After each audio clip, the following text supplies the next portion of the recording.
Di relawan Anies Dr. Alo Dokter disanksi KASN. Dr. Zamzanaria Ibrahim dapat sanksi disiplin dari Komisaris Aparatur Sipil Negara. Selain berstatus sebagai seorang ASN di RSUD Abdul Malik, Dr. Zam juga bergabung di salah satu platform kesehatan bernama Alo Dokter. Dan sudah di situs platform tersebut terdapat nama Dr. Zamzanaria yang terdaftar di sana membuka praktek di Rumah Sakit Gerah Husada. Ia merupakan lulusan Universitas Pajajaran dan melayani konsultasi kesehatan syaraf. Ia tergabung dalam Ikatan Dokter Indonesia dan Perhimpunan Dokter Spesialis Saraf Indonesia. Dr. Zam juga tercatat praktek di Rumah Sakit Advent Bandar Lampung.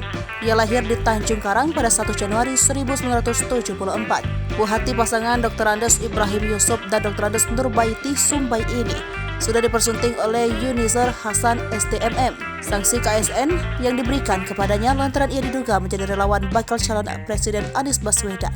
Ia mengikuti rapat relawan Anies Baswedan di kantor DPW Partai Nasdem pada 21 Februari 2023. Dalam petikan surat KASN yang diterima Tribun Lampung itu, KASN memutuskan bahwa Dr. Zamzanaria Ibrahim terbukti melanggar netralitas ASN. Dalam surat keputusan nomor R1942 NK0100-05-2023 yang diterima Kompas.com Jumat 26 Mei 2023 disebut Dr. Zamzanaria telah melanggar netralitas ASN sebagaimana pasal 32 ayat 2 Undang-Undang Nomor 5 Tahun 2014 tentang netralitas ASN.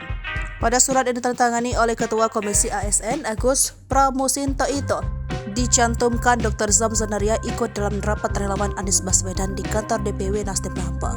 Atas pelanggaran netralitas itu, ia dijatuhkan sanksi sedang.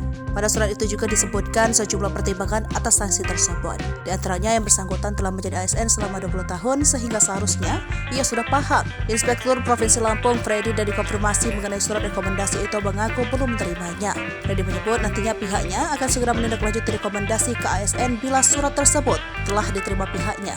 Mengenai sanksi, Freddy bilang juga Pemprov Lampung akan melayangkan sanksi dengan mempertimbangkan rekomendasi KSN tersebut.